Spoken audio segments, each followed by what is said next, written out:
भाकप आणि कोल्हापूर जिल्हा बस वाहतूक संघटनेनं पालकमंत्री प्रकाश आंबेडकर यांना निवेदन सादर करून पोलिसांच्या कार्यपद्धतीवर प्रश्न उपस्थित केलेत। या निवेदनात शाहूपुरी पोलीस ठाण्याचे सहाय्यक पोलीस निरीक्षक विशाल मुळे यांच्यावर गंभीर आरोप करण्यात आलाय।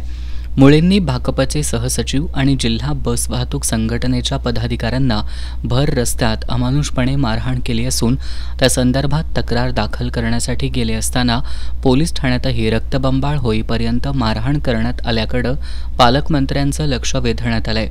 भाकपनं या संदर्भात जिल्हा पोलीस अधीक्षक, मानव अधिकार आयोग आणि इतर सक्षम प्राधिकरणांकडे तक्रारी दाखल केल्यात।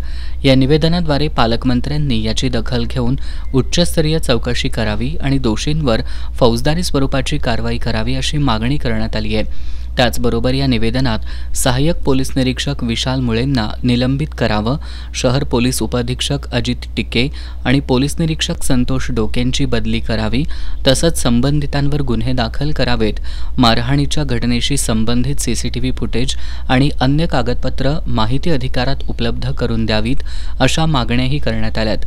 पालकमंत्र्यांनी मारहाणी संदर्भातील व्हिडिओ बघून 7 दिवसांच्या आत दोषी अधिकाऱ्यांवर कारवाई करण्यात येईल असं आश्वासन दिल्याचं भाकपच्या वतीनं सांगण्यात आलंय।